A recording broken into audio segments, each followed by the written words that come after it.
अस्सलाम वालेकुम। SNTV global के साथ मैं हूं आमना अनफाल। सबसे पहले न्यूज़ हेडलाइंस।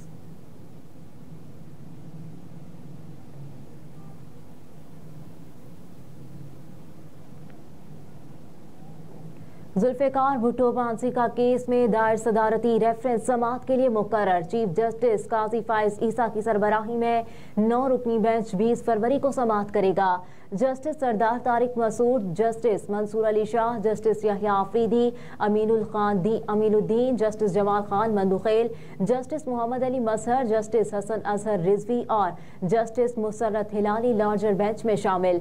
याद रहे कि सुप्रीम कोर्ट ने गुज़िश्ता समाअत पर अदालती मुआवनीन से तहरीरी दलाइल तलब किए थे।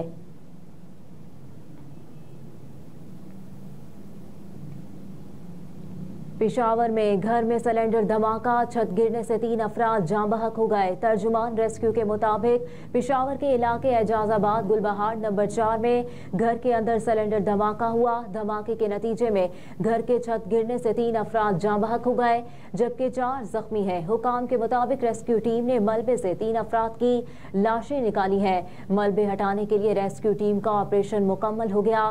तर्जुमान रेस्क्यू का कहना है कि जाँ बहक होने वालों में मर्द, खातून और बच्चा शामिल है। जख्मियों को इब्तदाई तिब्बी इमदाद फराहम करके अस्पताल मुंतकिल कर दिया गया है।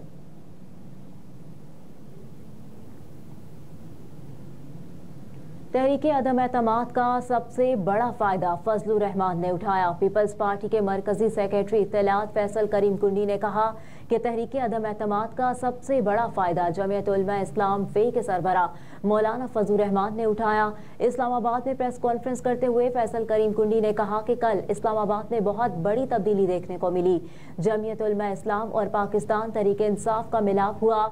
अब देखना है कि JUI फे और PTI के कारकुन क्या करते हैं।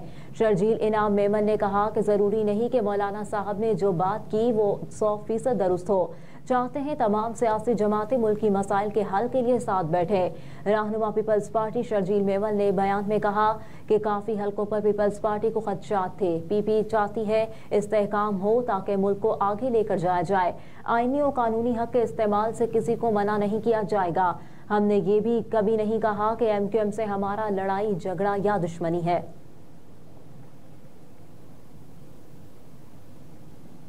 सिंध हाई कोर्ट में इलेक्शन धांधली से मुतालिक समाअत के लिए ट्रिब्यूनल्स तश्कील दे दिए गए। इस जमन में रजिस्ट्रार सिंध हाई कोर्ट ने नोटिफिकेशन भी जारी कर दिया। नोटिफिकेशन के मुताबिक कराची डिवीजन के लिए प्रिंसिपल सीट हाई कोर्ट में इलेक्शन पटिशन की समाअत होगी, जिसके लिए 2 बेंच तश्कील दे दिए गए हैं। बेंच 1 जस्टिस मोहम्मद करीम खान आगा, जबकि बेंच 2 जस्टिस अदनान इकबाल चौधरी पर मुश्तमिल होगा। सखर डिवीजन में इलेक्शन पटिशन की समाअत जस्टिस मोहम्मद इकबाल करेंगे। हैदराबाद डिवीजन में इलेक्शन कमीशन की समाअत जस्टिस अमजद अली करेंगे, जबकि लाड़काना डिवीजन में इलेक्शन पटिशन की समाअत जस्टिस मोहम्मद सलीम जैसर करेंगे। मुस्लिम लीग नून के सीनियर रहनुमा और साबिक विफाकी वजीर ख्वाजा साद रफीक ने कहा कि विफाक में हुकूमत साजी के लिए PTI एक और यूटर्न लेगी। समाजी राब्ते की वेबसाइट एक्स पर अपने पैगाम में ख्वाजा साद रफीक ने लिखा कि PTI ने सियासी बरादरी पर पे दर पे हमले करने के बजाय मुकालमा किया होता तो आज ये दिन न आता। सियासी बिगाड़ और रस्साकशी के सबसे बड़े बेनिफिशरी और जिम्मेदार खुद बानी PTI हैं। लीगी रहनुमा ने कहा कि विफाक में हुकूमत साजी के लिए मौलाना फजलुर रहमान के बाद PTI बहुत जल्द जरदारी साहब के दर दौलत पर हाजिरी देकर एक और यूटर्न लेगी। एक और पैगाम में ख्वाजा साद रफीक ने कहा कि जनाब मौलाना फजलुर रहमान जैदालिम दीन और रख रखाव के हामिल बहादुर दानिशमंद सियासी रहनुमा है। उनके मौक़िफ़ से इख्तलाफ किया जाता है, एहतराम से नहीं।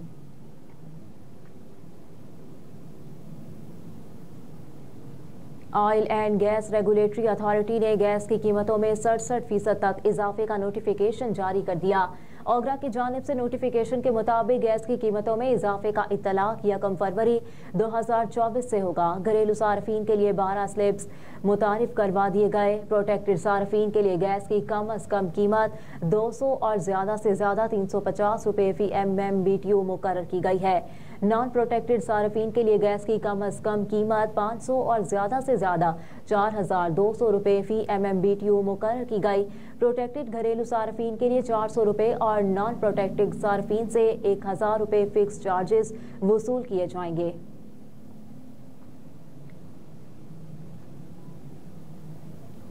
PSL 9 की रंगारंग इफ्तिताही तकरीब कल सजेगी। रंगारंग इफ्तिताही तकरीब में म्यूजिक की झंकार भी होगी। मुल्क के मशहूर और मारूफ फनकार अपने फन का जादू जगाएंगे, जबकि आतिशबाजी से आसमान पर रंग बिखेरे जाएंगे।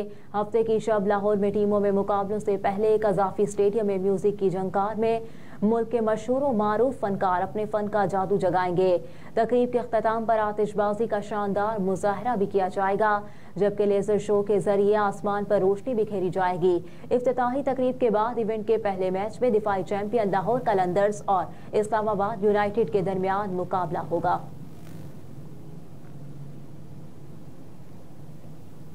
लाहौर कलंदर्स की chief executive officer Atif Rana ने कहा कि लाहौर कलंदर्स अब PSL 9 जीतकर हैट्रिक मुकम्मल करेगी।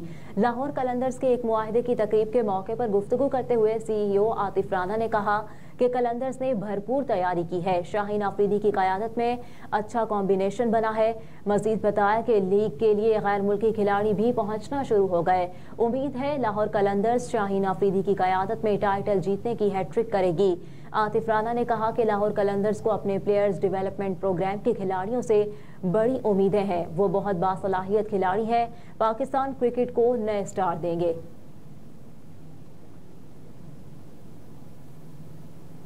भारत में किसानों का एहतजाज तीसरे रोज भी जारी। दिल्ली में दफा 144 नाफिज कर दी गई।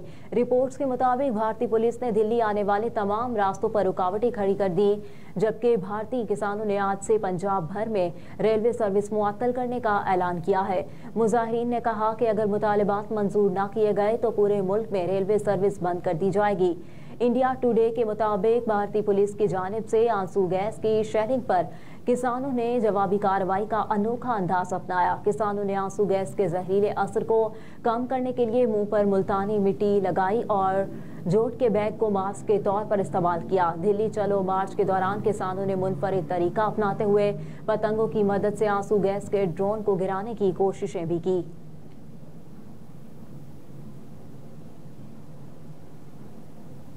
और जो बाइडेन का नेतन्याहू से राब्ता, रफा के शहरियों को तहफ़्फ़ुज़ फराहम करने पर जोर। अरब मीडिया के मुताबिक इसराइली वज़ीर आज़म बेंजामिन नेतन्याहू ने अमरीकी सदर जो बाइडेन के साथ फ़ोन पर गज़ा की पट्टी पर जंग के बारे में तबादला ख्याल किया। 40 मिनट की फ़ोन पर बातचीत के दौरान नेतन्याहू और जो बाइडेन ने इसराइल के रफा पर हमले के मंसूबे और गज़ा की पट्टी में इंसानी इमदाद के दाखिले को बढ़ाने के अमरीकी मुतालबे के मामले पर गुफ्तगू की।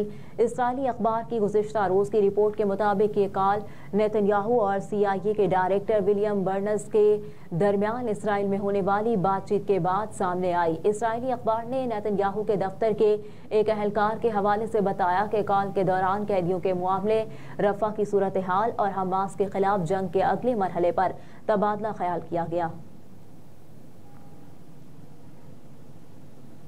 हेडलाइंस आप जान चुके। न्यूज़ स्टूडियो से फिल वक्त इतना ही। आप देखते रहिए SMTV ग्लोबल।